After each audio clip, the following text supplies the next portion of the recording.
Dans la section précédente, on a essayé de parcourir un peu les informations qui pouvaient être captées au niveau d'une session utilisateur. Et donc, on a vu que Dynatrace allait les classer sous forme de table. Donc, lorsqu'on parle de table, c'est vraiment dans la même logique qu'on a des tables dans le langage SQL. Le but de cela, c'est que lorsqu'on va faire du langage USQL, on va pouvoir requêter en fonction de chacune de ces tables. Et donc, on a dit qu'on avait 4 catégories, dont les tables étaient reparties en 4 catégories. Il y a une table qui s'appelle User Session, dans laquelle on va stocker les informations sur la session de l'utilisateur, les IP, les navigateurs. On a une table de type User Action, donc c'est dans cette table que Dynatrace va stocker les actions que va faire l'utilisateur sur vos applications. Ouvrir une page, fermer une page. On a une table de type User Event dans laquelle Dynatrace va stocker les événements. Les événements, ça va être un utilisateur qui décide de charger une page et met un peu de temps et décide de la rafraîchir. On a un utilisateur qui va changer de page, donc ça va être classé comme des événements. Ensuite, à côté des événements, on a maintenant une table de type Error Event dans laquelle Dynatrace va stocker des problèmes qui vont survenir lors de l'expérience de votre utilisateur sur vos applications. Donc sans plus tarder, donc bien évidemment pour le faire, il faut aller dans les User Session, dans l'application User Session, vous appliquez les filtres qui vous intéressent, mais lorsqu'on va faire du SQL, ça c'est au niveau de la config que vous allez positionner ces genres d'éléments. Parce que là, vous allez voir qu'on ne sera plus dans les mêmes filtres, il faudra reconstruire vos propres filtres. Donc si je clique sur User Session, donc vous voyez ici, on se retrouve dans une requête qui est exactement dans la même structure qu'une requête de type SQL. Donc on a vraiment le concept de select, on a le concept de champ, on a le concept de from qui nous permet de définir une table. Donc vous retrouvez bien la table User Session dans l'exemple que Dynatrace nous fournit suite au clic sur le bouton. Et vous avez bien le concept de where dans lequel Dynatrace limite les éléments affichés en fonction de l'élément. Donc vous retrouvez bien le User Action Application qui est notre application sur laquelle on était avant d'arriver sur cette page. Donc pour bien comprendre, on va déjà présenter les éléments. Donc tout ce que vous avez à faire, c'est taper votre requête et de faire jouer la requête. En dessous, vous avez le bouton Pin to Dashboard qu'on a déjà manipulé dans d'autres sessions. Donc il suffit de cliquer pour rajouter le résultat de votre requête, donc en l'occurrence ce résultat qui s'affiche ici en bas, dans un tableau de bord. L'autre élément très important, c'est ce Visualization Type qui actuellement est sur Table Only. Donc c'est pour cela que vos données sont affichées sous forme de table. Et donc vous pouvez changer de visualisation. Si vous voulez une visualisation sous forme de barre. Actuellement, Dynatrace nous affiche un message qu'on va pas abus de langage, on va parler d'erreur, mais c'est pas une réelle erreur, c'est juste qu'on veut afficher un diagramme de type barre alors que la requête qu'on a fournie n'est pas conforme. Et donc Dynatrace nous dit voici un exemple de requête qui rendrait conforme l'affichage en type barre. Mais l'élément le plus important, ce n'est pas tous ces éléments, mais c'est ce concept de group by qui permet de regrouper les informations. Et donc du coup, en les regroupant, Dynatrace a donc de quoi faire un classement en diagramme de type bar, line, pie et autres. Donc en général, vous verrez que la plupart vont vous demander des paramètres de type group by. Donc si vous voulez faire du single value, comme son nom l'indique, c'est une seule valeur. Donc il faut donc une requête qui renvoie une seule valeur. On verra le funnel, mais pas dans cette session. On fera une session dédiée au funnel. Le funnel qu'on peut traduire en français comme entonnoir. Donc on verra comment est-ce qu'on peut utiliser cet entonnoir pour faire un parcours utilisateur. Pour déjà donner un exemple d'utilisation, imaginez-vous que vous voulez suivre combien d'utilisateurs vous perdez lors d'un processus de navigation. Imaginez, vous avez un site de vente, donc vous avez votre page d'accueil. Donc vous voyez, vous pouvez calculer combien de personnes se connectent sur votre page d'accueil. Vous pouvez sélectionner par exemple un produit. Donc, ensuite, vous dites que vous voulez calculer combien de personnes quittent de votre page d'accueil vers un produit que vous classifiez, vous désigné comme un produit phare. Donc vous allez connaître sur votre taux de visiteurs, sur les 100%, quel est le pourcentage qui se sont retrouvés sur le produit qu'on a catégorisé en produit phare. Et donc une fois que votre visiteur entre dans la page de description du produit phare, vous voulez savoir combien de ces utilisateurs ont fait le choix d'ajouter le produit dans le panier. Et une fois que les utilisateurs ajoutent le produit dans le panier, le fait d'ajouter le produit ne représente pas une action de vente. Et donc, ce qui va vous intéresser, c'est donc du nombre d'utilisateurs qui ont rajouté le produit dans le panier, combien ont réellement traversé l'étape du paiement.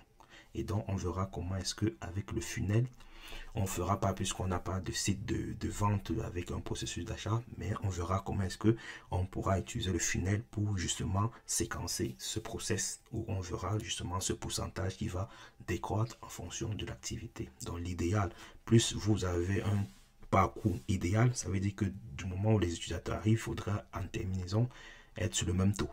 Mais en général, on n'est pas sur ce même taux, mais au moins vous avez une vision qui vous permet d'améliorer. Donc, on va revenir sur du SQL. Donc, pour bien comprendre, on a un outil qui va compléter tout seul nos requêtes. C'est pour cela que je vais commencer par supprimer le select. Mais ça ne sert à rien de supprimer le select, hein, parce que, une fois de plus, je dis, on n'est pas sur le langage SQL.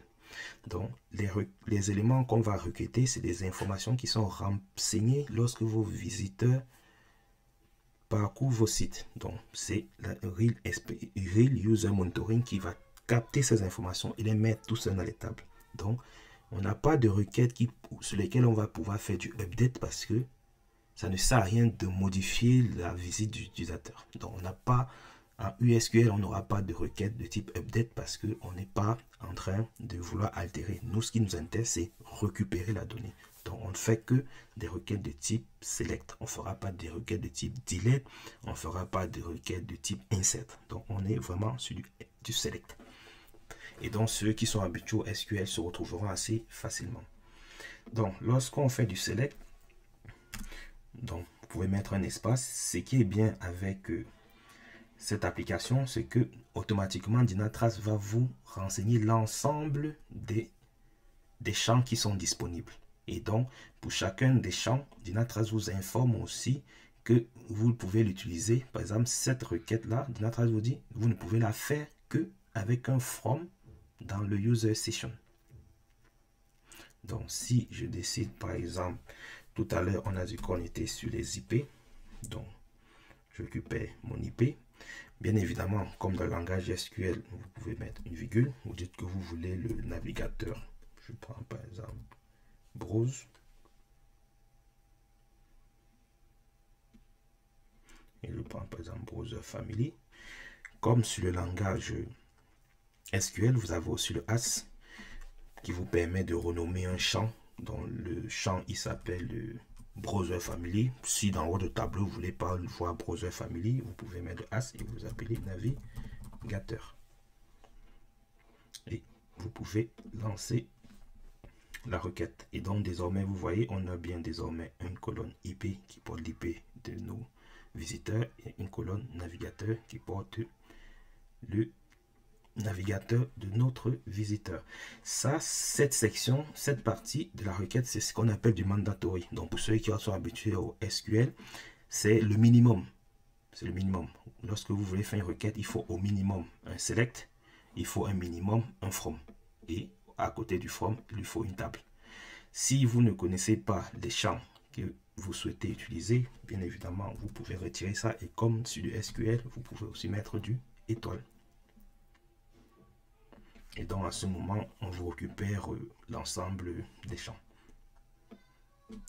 Donc, une fois que vous avez fait votre select, bon, vous mettez bien vos éléments que vous souhaitez occuper, vous pouvez mettre votre from. Comme sur du SQL, vous pouvez faire une requête de type where. Et lorsque vous faites de where, Dynatrace va vous demander sur quel élément vous voulez filtrer. Et donc, vous pouvez décider, par exemple, que vous voulez filtrer sur la ville. Vous dites que vous voulez, par exemple, filtrer. Donc, lorsque vous sélectionnez un champ, Dynatrace vous affiche automatiquement. Donc, si on... Bon, Comme c'est des champs de type texte, vous ne pouvez pas faire la complétion. Donc, il faut aller chercher ce qui apparaît. Bon, on va prendre de Rumia, hein, tout simplement. C'est pour tester. Donc, désormais, à ce moment, on affiche que les visiteurs qui appartiennent à la ville de Rumia. Et donc, vous pouvez combiner de la même manière que on combinait en SQL, vous pouvez combiner plusieurs requêtes. À côté de votre requête where, bien évidemment, vous pouvez aussi faire des requêtes de type group by. Donc, vous pouvez regrouper vos requêtes. Ça, c'est ce qu'on a vu lorsque vous voulez faire des diagrammes de type bar chart. Il faut faire un group by et vous lui donnez le critère pour qu'il groupe de la même manière que vous le ferez dans du SQL. Vous pouvez faire du order by. Donc, bien évidemment, on ne peut faire du order que sur des requêtes, que sur les éléments de votre requête. Et donc, on va ordonner par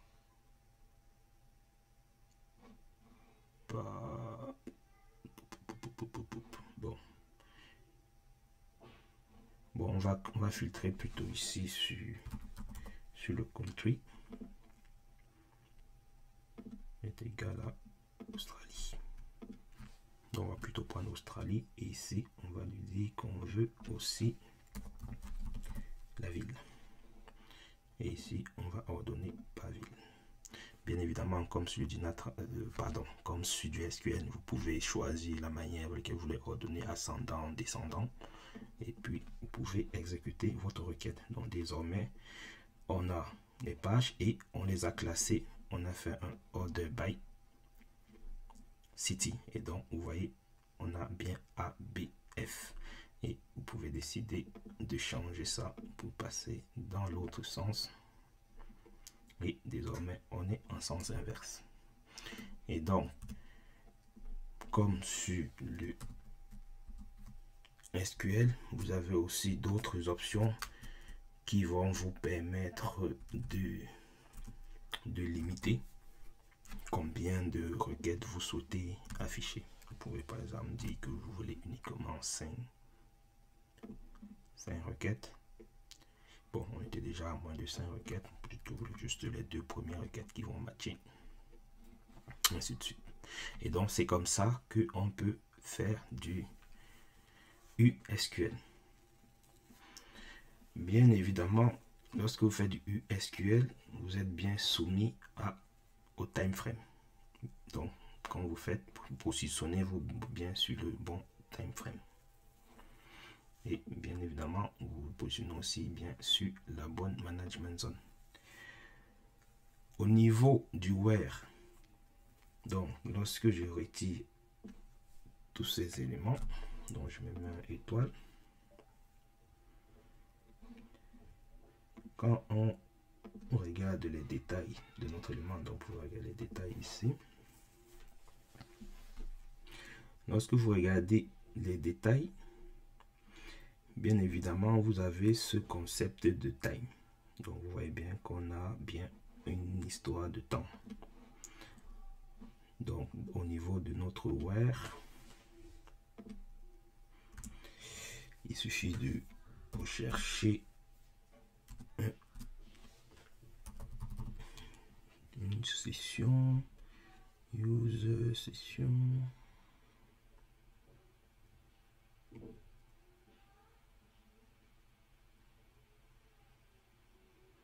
Donc, vous avez les user action end time. Donc, vous pouvez les utiliser pour fixer une plage horaire pour rendre votre recherche indépendante de ça. Parce qu'actuellement, le fait qu'on ait ça, c'est que nos requêtes vont être indexées là-dessus. Ce qui fait que si je retire d'abord ça, je retire ma limite et que je lui dis actuellement on a ça comme requête, et si je dis sur les 30 dernières minutes, vous voyez, on n'a plus de requête. Donc faites bien attention que le time frame, donc si vous ne positionnez pas un time frame bien précis, vous serez soumis aux données de votre time frame. Et donc, c'est comme ça qu'on construit les requêtes de SQL donc, pour pouvoir afficher les éléments et plus tard, par exemple, décider de l'accrocher sur un tableau de bord. Là, actuellement, on n'a pas de tableau de bord, donc il vous propose de créer un nouveau tableau de bord. Et c'est comme ça que vous pouvez faire une requête, vous la positionnez en fonction de votre requête. Si vous avez bien rajouté les groupes by, vous pourrez donc les mettre sous forme de graphe, de tableau et ensuite les rajouter dans votre tableau de bord. Et c'est comme ça que vous pourrez faire des requêtes. Donc dans une prochaine session, on va voir comment est-ce qu'on peut faire des requêtes spécifiquement pour du funnel pour être dans le cas que j'ai expliqué précédemment.